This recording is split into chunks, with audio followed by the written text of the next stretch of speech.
आज मेरा घर टूटा है, कल तेरा घमंड टूटेगा। ये वक्त का पहिया है, याद रखना, हमेशा एक जैसा नहीं रहता। महाराष्ट्र के सीएम उद्धव ठाकरे से सीधा पंगा लेना फिल्म अभिनेत्री कंगना रनौत को भारी पड़ सकता है।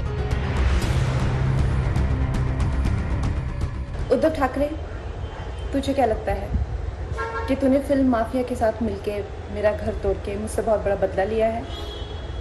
आज मेरा घर टूटा है, कल तेरा घमंड टूटेगा। ये वक्त का पहिया है, याद रखना, क्योंकि मुझे पता था हमारे साथ होगा तो होगा, लेकिन मेरे साथ हुआ है, इसका कोई मतलब है, इसके कोई मायने हैं। और उद्धव ठाकरे, ये जो क्रूरता और ये जो आतंक है, अच्छा हुआ ये मेरे साथ हुआ, क्योंकि इसके कुछ मायने हैं।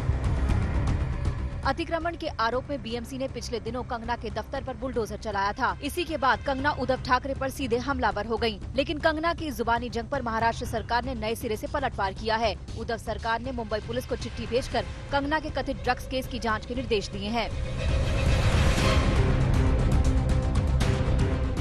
मुंबई पुलिस को महाराष्ट्र सरकार की तरफ से भेजी चिट्ठी का आधार फिल्म अभिनेता अध्ययन सुमन का एक पुराना बयान है। उस बयान में अध्ययन सुमन ने दावा किया था कि उन्होंने सुना था कि कंगना नियमित तौर पर ड्रग्स लेती थी। शिवसेना विधायक सुनील प्रभु और प्रताप सरनाइक ने इस इंटरव्यू के आधार पर महाराष्ट्र सरकार से जांच की मांग की थी।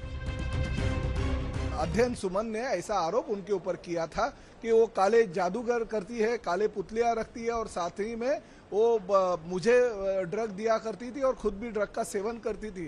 तो अगर अध्ययन सुमन उनके ऊपर अगर झूठा आरोप करता है तो उसकी इंक्वायरी होनी चाहिए, अध्ययन सुमन को भी अरेस्ट करना चाहिए। अगर वो सच बोलते हैं तो कंगना रनावत जी कहाँ से ड्रग लाती थी, किसको देती थी, वो ड्रग डीलर उनका कौन था, पैसे कहाँ से लाती थी, ड्रग कहाँ पे छुपाती थी, इसका भी इंक्वायरी होना चाहिए, ऐसा मेरा कहना है।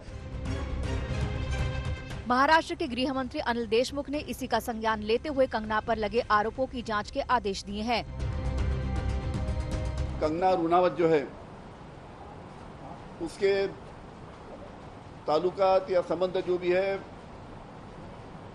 शेखर सुमन का जो लड़का है अध्ययन सुमन, उसने बताया कि कंगना रनावत ये ड्रग लेती है और उसी प्रकार मुझे भी उन्होंने कई बार जबरन ड्रग देने की कोशिश किया। इस प्रकार का निवेदन दोनों विधायक ने हमको दिया। इस बार की पूरी डिटेल हमारी मुंबई पुलिस चौकसी करेंगी। महाराष्ट्र सरकार से चिट्ठी मिलने के बाद मुंबई पुलिस हरकत में आ गई है। चिट्ठी का अध्ययन किया जा रहा है। मुंबई पुलिस को जल्द ये तय करना होगा कि इस केस की जांच एसआईटी से कराई जाए या फिर नारकोटिक सेल से। कंगना रनौत की मुश्किलें थमने का नाम नहीं ले रही। महाराष्ट्र सरकार ने अब मुंबई पुलिस को इन्वेस्टिगेट कर ये पता लगाने के लिए कहा है कि क्या कंगना रनौत ड्रग्स लेती थी।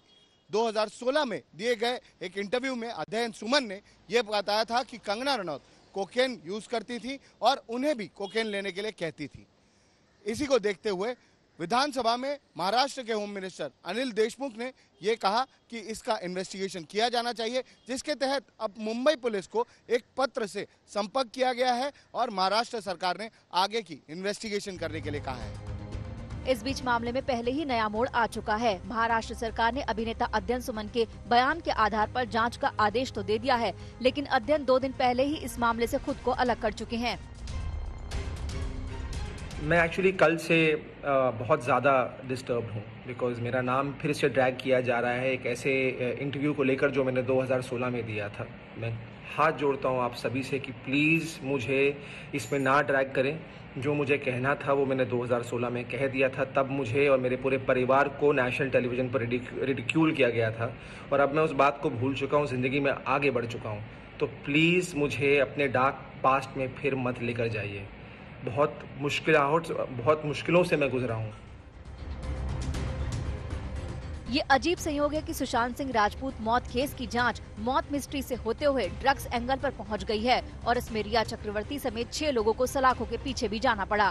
कंगना को घेरने के लिए भी ड्रग्स केस का ही सहारा लिया जा रहा है। मुंबई से दिवेश सिंह और अरविंद ओझा के साथ आज तक ब्यूरो।